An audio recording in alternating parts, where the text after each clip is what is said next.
প্রিয় শিক্ষার্থীরা, ভার্চুয়াল ক্লাসে তোমাদের সবাইকে স্বাগতম।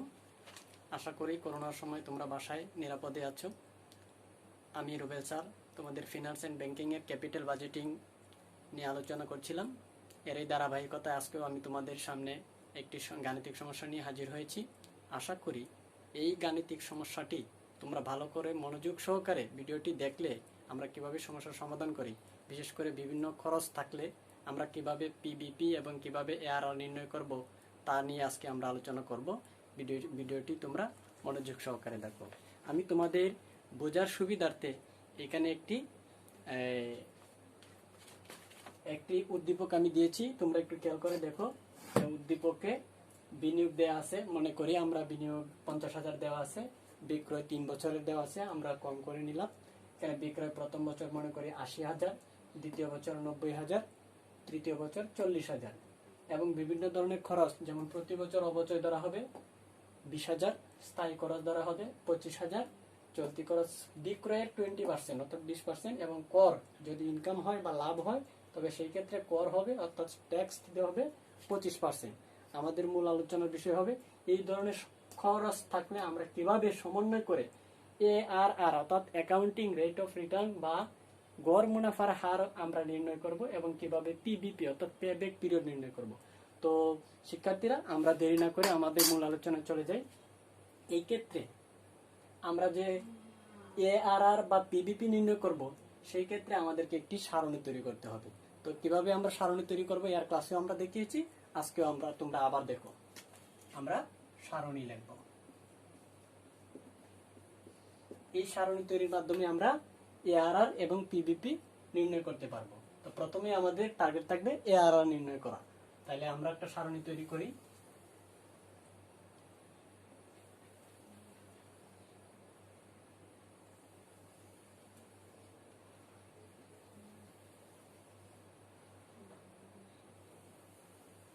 এখানে খেয়াল করে দেখো, বছরের অর্থাৎ 3 বছরের বিক্রয় দেওয়া আছে, তার মানে আমাদের 3 বছরের সারণী তৈরি করলেই হবে।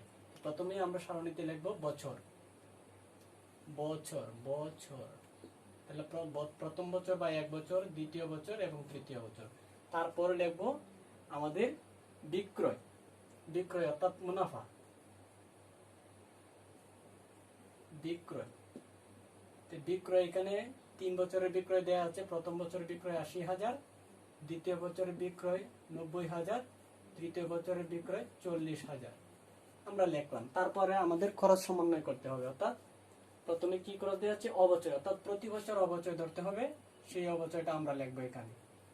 তো অবচয় যদি দেওয়া থাকে তাহলে আমরা এখানে অবচয় মানে প্রতি বছর অবচয়, অর্থাৎ এখানে অবচয় হচ্ছে 20,000, অর্থাৎ প্রতি বছর আমরা অবচয় ধার্য হিসাব করব 20,000 টাকা।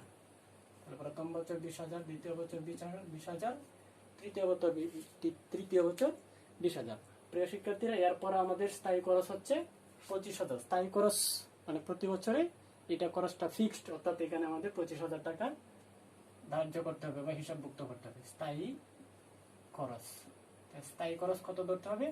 প্রতি বছর 25,000। দ্বিতীয় বছর 25, তৃতীয় বছর 25,000।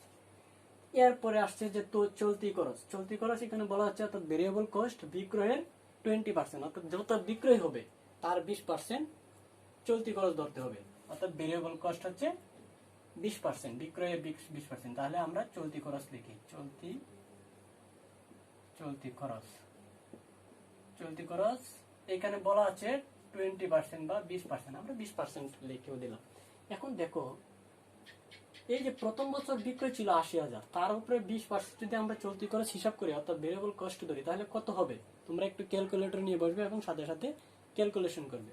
তো 20,000 এর উপরে আমিও একটি ক্যালকুলেটর ব্যবহার করি। 20,000 এর উপর 20%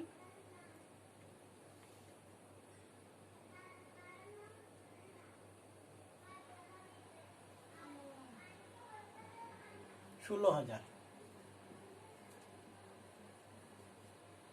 90,000 এর উপর 20%, 5 18 90, 18,000। 40,000 এর উপর 20%,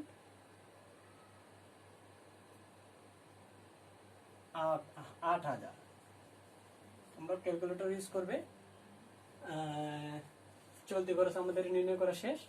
তাহলে প্রথম বছর অর্থাৎ ৮০,০০০ টাকার উপর চলতি খরচ হবে ১৬,০০০। ৯০,০০০ উপর দ্বিতীয় বছর ৯০,০০০ উপর 20% অর্থাৎ 18,০০০।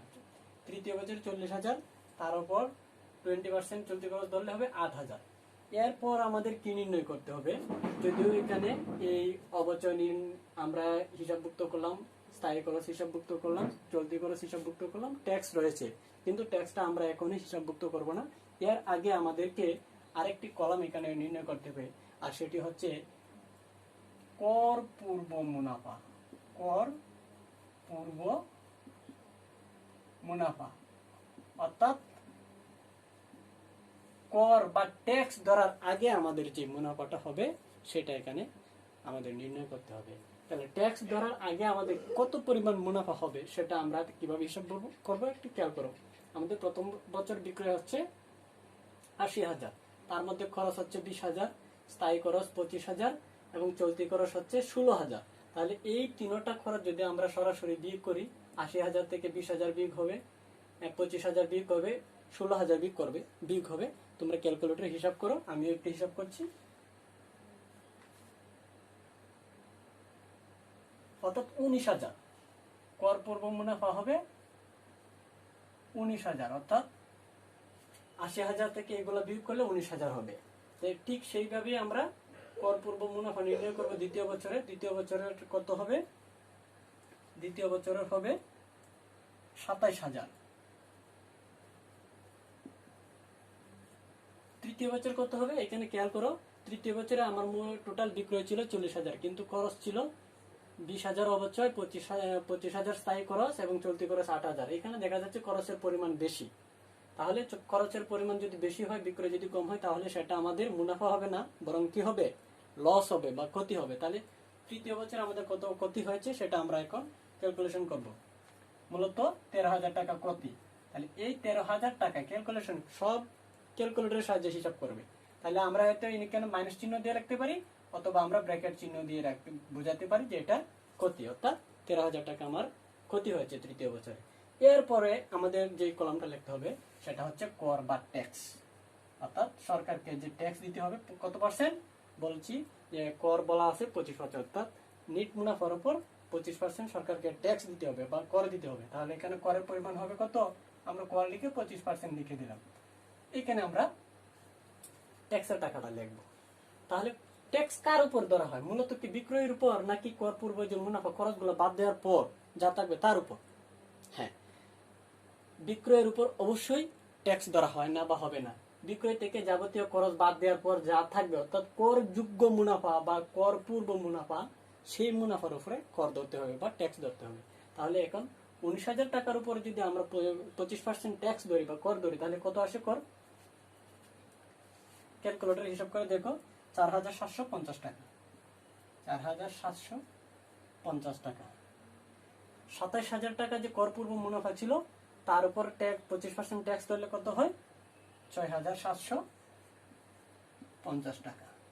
এইখানে একটু খেয়াল করে দেখো, তৃতীয় বছরে আমাদের কর পূর্ব মুনাফা ১৩,০০০ টাকা কিন্তু লস ছিল, মুনাফা ছিল না, অর্থাৎ ক্ষতি ছিল। কাজে যেখানে ক্ষতি হবে সেখানে কিন্তু সরকারকে ট্যাক্স দিতে হবে না। কাজে এখানে আমি কর ট্যাক্স ধরবো না। তাহলে কর পূর্ব মুনাফা হচ্ছে ২ বছর, অর্থাৎ প্রথম বছর, দ্বিতীয় বছর, এবং কর ধরা হবে দ্বিতীয় বছর। তৃতীয় বছর যেহেতু ক্ষতি, তাহলে সেখানে কর ধরা হবে না।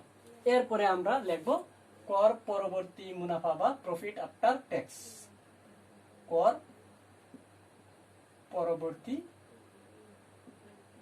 মুনাফা। এখানে কর পরবর্তী মুনাফা, অর্থাৎ কর পূর্ববর্তী মুনাফা 19,০০০, কর ধরা হচ্ছে ৪,৭৫০। তাহলে কর পরবর্তী মুনাফা কত হবে? এই 19,০০০ থেকে ৪,৭৫০ বিয়োগ করতে হবে। তাহলে বিয়োগ করলে কত হয় দেখো তো তোমরা, বিয়োগ করলে কত হয়? ১৪,২৫০। ১৪,২৫০। এরপরেরটা ২৭,০০০ টাকা থেকে ৬,৭৫০ টাকা বিয়োগ করলে কত হয়? ২০,২৫০। ২০,২৫০। যেহেতু এখানে কর ছিল না, সুতরাং কর পূর্ব মুনাফা, অর্থাৎ এখানে লস ছিল, অর্থাৎ আমরা ১৩,০০০ টাকা আমরা ব্র্যাকেটে দেখালাম, অর্থাৎ এখানে মাইনাস ফিগার হচ্ছে ১৩,০০০ টাকা, অর্থাৎ ক্ষতি। তাই কর পরবর্তী মুনাফা পেয়ে গেলাম। আমাদের মূলত কর পরবর্তী মুনাফা বা এটাই হচ্ছে নেট মুনাফা। এবং এআরআর নির্ণয় করতে গেলে আমরা কি লাগে, আমাদের কি লাগে, মূলত নেট মুনাফা লাগে। এই পর্যন্ত টেবিলটা যে আমরা তৈরি করলাম সেটা কিন্তু আমার এআরআর ক্ষেত্রে, অর্থাৎ অ্যাকাউন্টিং রেট অফ রিটার্নের ক্ষেত্রে কাজে লাগবে।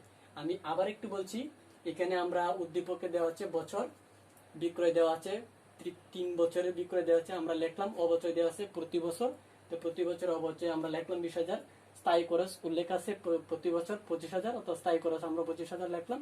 চলতি খরচ বিক্রয় 20%, তার মানে প্রথম বছর 80,000-এর উপর 20% বিক্রয় 16,000, দ্বিতীয় বছর 90,000, তার উপরে 20% 18,000, তৃতীয় বছর বিক্রয় ছিল 40,000, তার উপরে 20% 8,000। এরপরে পেয়েছি আমরা কর পূর্ব মুনাফা। তাহলে এই যে বিক্রয় করলাম, বিক্রয় করার থেকে আমাদের এই খরচগুলো বাদ দিয়ে প্রথম বছর পেয়েছি 19,000, দ্বিতীয় বছর পেয়েছি 17,000, তৃতীয় বছর পেয়েছি 13,000 মাইনাস ফিগার, অর্থাৎ ক্ষতি। তারপর এইটার উপর আমাদের কি ধরলাম, যে আমরা ট্যাক্স ধরলাম 25%, অর্থাৎ 19,000 টাকার উপর 25% ট্যাক্সে 4,750, 27,000 উপর ট্যাক্স ধরলাম 6,750, এবং যেহেতু এটা ক্ষতি হয়েছিল সেখানে আমরা ট্যাক্স ধরে নিই। তাহলে আমরা কর পরবর্তী মুনাফা পেয়েছি, এই প্রথম বছর 14,250, দ্বিতীয় বছর 20,250 এবং তৃতীয় বছর ক্ষতি 13,000 টাকা। এখন আমরা এতটুকুর সমন্বয়ে আমরা কি করব, এআরআর নির্ণয় করব, অর্থাৎ এক গড় মুনাফার হার নির্ণয় করব। প্রিয় শিক্ষার্থীরা, আমরা গড় মুনাফার হার নির্ণয়ের ক্ষেত্রে একটি সূত্র তোমাদের দিয়েছিলাম গত ক্লাসে, আমরা সেই সূত্রটি এখন আমরা লিখব। এআরআর অর্থাৎ গড় মুনাফার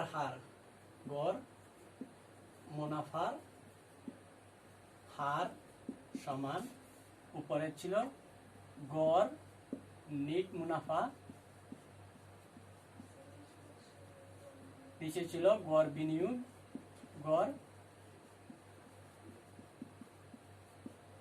ইনটু 100। তো খেয়াল করে দেখো, গড় নেট মুনাফা অর্থাৎ এই যে মুনাফা ছিল টোটাল, এখানে আমরা কিন্তু মোট লিখলেও লিখতে পারি, মোট সমান এখানে কত হবে, এখানে যোগ করলে 14,000 আর 20,000 34,500 থেকে 13,000 বিয়োগ করলে কত হয়, মূলত 21,500 হয়। ঠিক আছে, আমরা মোট করে রেখে দিলাম, তাহলে এখানে আবার যোগ করতে হবে না, আমরা কর পরবর্তী, অর্থাৎ যেহেতু এই দুইটা যোগ হবে এবং যেহেতু এটা মাইনাস ফিগার, সেটা কি করতে হবে, বিয়োগ করতে হবে। তাহলে 34,500 থেকে 13,000 বিয়োগ করলে কত থাকে, 21,500। তাহলে গড় নেট মুনাফাকে আমরা এখন এখানে মোট মুনাফা পেলাম 21,500, এই 21,500 টাকাকে আমরা গড় করতে গেলে অর্থাৎ বছর দ্বারা ভাগ করতে হবে। কত বছর, 1, 2, 3, অর্থাৎ 3 দ্বারা ভাগ করতে হবে, তাহলে আমরা গড় নেট মুনাফা পাবো। আর গড় বিনিয়োগ অর্থাৎ মোট বিনিয়োগ ছিল আমাদের, কত ছিল বিনিয়োগ, 50,000। তাহলে এই 50,000 টাকাকে আমরা গড় করতে গেলে 2 দিয়ে ভাগ করতে হবে, গুণ 100। তাহলে উপরে হবে কত, নিচে হবে 25,000, পরে হবে, তোমরা ক্যালকুলেটরের সাহায্যে ভাগ করতে পারো, 7,167। 7,166 আসে, আমরা 67 দিয়ে দিলাম, দশমিক যে আছে যেহেতু, 7,167। আমরা কাটাকাটি করলে কত হবে, এটা দিয়ে এটা কাটলে 28.66%, অর্থাৎ 28.66। তার মানে এখানে হচ্ছে কত আমার, 28.66, অর্থাৎ গড় মুনাফা বা এআরআর। সুতরাং এআরআর লিখতে পারি আমরা, এআরআর ইকুয়াল টু 28.66%। তো প্রিয় শিক্ষার্থীরা, এখানে খেয়াল করো, একাধিক প্রকল্পের ক্ষেত্রে কিন্তু এআরআর অর্থাৎ গড় মুনাফার হার যত বেশি হবে সেটা কিন্তু আমাদের অ্যাকসেপ্ট করতে হবে। তো যাক, এই আমরা গড় মুনাফার হার নির্ণয় করলাম, অর্থাৎ গড় নেট মুনাফাকে গড় বিনিয়োগ দ্বারা ভাগ করলাম আর গুণ 100। তাহলে এইভাবে আমরা ক্যালকুলেশন করলে মূলত মান বসালে পেয়ে যাব আমাদের এআরআর অর্থাৎ 28.66%। তো বুঝছো প্রিয় শিক্ষার্থীরা, এখন আমরা কিভাবে পিবিপি নির্ণয় করতে হয় আমরা সেটা নিয়ে আলোচনা করব। সেই পর্যন্ত তোমরা ভিডিওটা দেখতে থাকো, আমি এটা আবার মুছে ফেলি। ধন্যবাদ সবাইকে। লেখছো তো সবাই? একটু ভালো করে দেখো, গড় মুনাফা হার সমান গড় মুনাফা গড় বিনিয়োগ বা ইনটু 100। এটা আমরা আগেও দেখিয়েছি, জাস্ট ওই টেবিলটা আজকে আমরা নতুন করে একটু দেখলাম। তো আমি মুছে ফেলি। এখন আমরা পিবিপি নির্ণয় করবো, অর্থাৎ পেব্যাক পিরিয়ড নির্ণয় করবো। অর্থাৎ খরচ দেওয়া থাকলে কিভাবে পেব্যাক পিরিয়ড নির্ণয় করতে হয় সেটা আমরা এখন দেখব। তো প্রিয় শিক্ষার্থীরা, পেব্যাক নির্ণয় করতে গেলে তোমাদের এখানে আরেকটা জিনিস খেয়াল করতে হবে। এখানে তোমরা খেয়াল করে দেখো, আমরা কর পরবর্তী মুনাফা পর্যন্ত বের করেছি এবং সেটা দিয়ে আমরা ARR নির্ণয় করেছি। পিবিপি নির্ণয় করতে গেলে তোমাদের আরো দুইটি কলাম বেশি বাড়াতে হবে। এর মধ্যে একটা হচ্ছে ক্যাশ ফ্লো বা নগদ প্রবাহ। নগদ প্রবাহ, এই নগদ প্রবাহটা কি? পিবিপি নির্ণয় করতে গেলে আমাদের নগদ প্রবাহ নির্ণয় করতে হবে। এই নগদ প্রবাহটা হচ্ছে এই যে কর পরবর্তী যে আমরা মুনাফাটা পেয়েছি সেই মুনাফার সাথে অবচয় যোগ করতে হবে। কি বলেছি বুঝতে পারছো? অর্থাৎ কর পরবর্তী মুনাফার সাথে অবচয় যোগ করে আমাদের নগদ প্রবাহ নির্ণয় করতে হবে। তো দেখো, এখানে প্রথম বছরের অবচয় ছিল 10,000 এবং প্রথম বছর কর পরবর্তী মুনাফা ছিল 14,250। তাহলে এই অবচয় 20,000 এর সাথে 14,250 যোগ করলে কত হয়? অর্থাৎ 20 আর 14 34,250। অর্থাৎ প্রথম বছর নগদ প্রবাহ ছিল 34,250। দ্বিতীয় বছর কর পরবর্তী মুনাফা ছিল 20,250 এবং দ্বিতীয় বছর অবচয় ছিল 20,000। তাহলে 20,000 এর সাথে 20,250 যোগ করলে 40,250। খেয়াল করে দেখো, তৃতীয় বছর অবচয় ছিল 20,000, কিন্তু তৃতীয় বছর আমাদের কর পরবর্তী মুনাফা নেগেটিভ ছিল, অর্থাৎ ক্ষতি ছিল 13,000। তাহলে নগদ প্রবাহ কত হবে? অর্থাৎ 20,000 ছিল প্লাস আর 13,000 হচ্ছে মাইনাস। তাহলে এখানে রইল কত? মূলত 7,000 প্লাস। অর্থাৎ আমার নগদ প্রবাহ হলো এখানে 7,000 টাকা। একটু খেয়াল করে দেখো, এটা যেহেতু আমাদের নেগেটিভ বা ক্ষতি মাইনাস ফিগার, তাহলে 20,000 এর সাথে সেটা মূলত বিগ হয়ে গেছে এবং হয়েছে কত? 7,000। এখন আমরা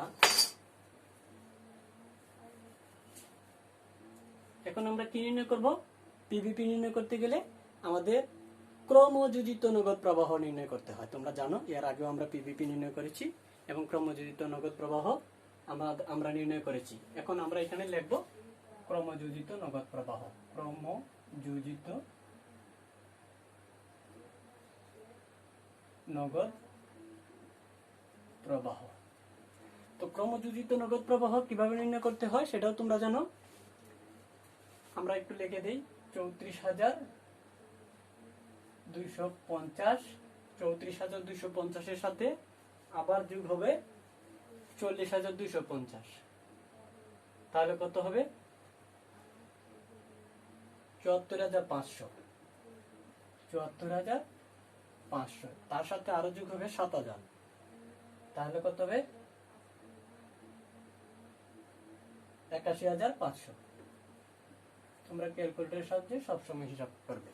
তাহলে আমরা ক্রমযোজিত নগদ প্রবাহ নির্ণয় করলাম। প্রথম বছর ক্রমযোজিত নগদ প্রবাহ ছিল 34,250, দ্বিতীয় বছর ক্রমযোজিত নগদ প্রবাহ 74,500 এবং তৃতীয় বছর ক্রমযোজিত নগদ প্রবাহ হচ্ছে 81,500। তো প্রিয় শিক্ষার্থীরা, এখন আমরা যদি পিবিপি নির্ণয় করি তাহলে খুব সহজেই পিবিপি হয়ে যাবে। এটা আমাদের সব ক্যালকুলেশন একবারে করা আছে। সুতরাং পিবিপি অর্থাৎ পেব্যাক পিরিয়ড, পিবিপি সমান A plus B by CF. এটা আমরা সূত্রটা এর আগেও আমরা দেখিয়েছি এবং সমস্যার সমাধান করেছি, তাই এই সূত্রটি আমরা আবার অ্যাপ্লাই করলাম। এখানে এ মানে কি তোমরা জানো? এ মানে হচ্ছে যে বছরের ক্রমযোজিত নগদ প্রবাহ বিনিয়োগকৃত টাকার কাছাকাছি থাকে সেই বছর। এখানে খেয়াল করে দেখো, আমাদের বিনিয়োগ ছিল মূলত 50,000। তাহলে কোন বছর ক্রমযোজিত নগদ প্রবাহ 50,000 কাছাকাছি ছিল? এখানে খেয়াল করে দেখো, প্রথম বছরে 34,250 ক্রমযোজিত নগদ প্রবাহ, দ্বিতীয় বছরে 74,000, অর্থাৎ দ্বিতীয় বছর অতিরিক্ত হয়ে গেছে। কাজেই প্রথম বছর অর্থাৎ এক বছরে আমাদের ক্রমযোজিত নগদ প্রবাহ বিনিয়োগকৃত টাকার কাছাকাছি ছিল। তাহলে এর সমান 1। ডি মানে হচ্ছে ডিফারেন্স, মানে পার্থক্য। বিনিয়োগকৃত টাকা এবং এ বছরের ক্রমযোজিত নগদ টাকার পার্থক্য। তাহলে আমরা এখানে পার্থক্য নির্ণয় করব। 50,000 থেকে বিয়োগ করব এ বছরে, অর্থাৎ প্রথম বছরে ক্রমযোজিত নগদ প্রবাহ 34,250। সিএফ মানে ক্যাশ ফ্লো। ক্যাশ ফ্লো কি? এ বছরের পরের বছরের নগদ প্রবাহ, অর্থাৎ এ বছরের পরের বছর দ্বিতীয় বছরের নগদ প্রবাহ কত ছিল? 40,250। 40,250। খেয়াল রাখতে হবে এই সিএফ বা ক্যাশ ফ্লোটা হচ্ছে নগদ প্রবাহ, এ বছরের পরের বছরের নগদ প্রবাহ। এখানে কিন্তু অনেকে ভুল করে ক্রমযোজিত নগদ প্রবাহ লিখে ফেলতে পারো। এটা কিন্তু আমি গত ক্লাসে বলেছি, আজকে বললাম ক্রমযোজিত নগদ প্রবাহ লিখলে হবে না, এটা হবে শুধুমাত্র নগদ প্রবাহ, অর্থাৎ এ বছরের পরের বছরের নগদ প্রবাহ। তাহলে একটু খেয়াল করে দেখো, 1+50,000 থেকে 34,250 বিয়োগ করলে কত হয়? তোমরা 15,750, 15,750 আর নিচে হচ্ছে 40,250। গুণ না, গুণ হবে না। তো 15,750 কে 40,250 দ্বারা ভাগ করলে কত হবে? 1+0.39, অর্থাৎ সমান সমান কত হবে? 1.39। তাহলে পিবিপি কত পেলাম? সুতরাং পিবিপি আমরা কি পেলাম? সুতরাং পিবিপি অর্থাৎ পেব্যাক পিরিয়ড সমান কত পেলাম? 1.39 বছর। তো প্রিয় শিক্ষার্থীরা, আমি আবার বলছি যে পিবিপি নির্ণয় করার ক্ষেত্রে যে আমাদের আগের সূত্রটা, অর্থাৎ A+D/CF। তো এ হচ্ছে যে বছরের ক্রমযোজিত নগদ প্রবাহ বিনিয়োগকৃত টাকার কাছাকাছি থাকে সেই বছর। আমরা দেখেছি বিনিয়োগকৃত টাকা ছিল 50,000 এবং ক্রমযোজিত নগদ টাকার কাছাকাছি ছিল প্রথম বছরই, অর্থাৎ 34,250। তো ডি ছিল ডিফারেন্স, মানে পার্থক্য বিনিয়োগকৃত টাকা এবং এ বছরের ক্রমযোজিত নগদ টাকার পার্থক্য, আমরা পার্থক্য দেখিয়েছি। এবং সিএফ ছিল ক্যাশ ফ্লো, এ বছরের পরের বছরের ক্যাশ ফ্লো অর্থাৎ নগদ প্রবাহ। তাহলে এ বছরের পরের বছর হচ্ছে দ্বিতীয় বছর, দ্বিতীয় বছরের নগদ প্রবাহ ছিল 40,250 টাকা। এই আমরা লিখলাম 40,250 টাকা। এরপরে আমরা বিয়োগ করলাম 15,750, তার নিয়ে ভাগ ছিল 40,250। তো 15,750 কে 40,250 দিয়ে ভাগ করলাম, আমরা পেলাম 0.39, অর্থাৎ 1+0.39 সমান 1.39, অর্থাৎ পিবিপি 1.39 বছর। তো প্রিয় শিক্ষার্থীরা, আজকে আমি যে ক্লাসটি দেখালাম তোমরা অবশ্যই ভিডিওটি মনোযোগ সহকারে দেখবে এবং নিজেরাও প্র্যাকটিস করবে। তোমাদের মেইন বই এরকম সমস্যা আছে, তোমরা নিজেরা সেগুলো চেষ্টা করবে। আমি পরবর্তীতে আরো নতুন নতুন ক্লাস নিয়ে তোমাদের সামনে হাজির হব। তোমরা সেই পর্যন্ত ভিডিওগুলো দেখতে থাকো এবং কোনো সমস্যা হলে আমাদের সাথে তোমরা শেয়ার করতে পারো, কমেন্টসে লিখতে পারো।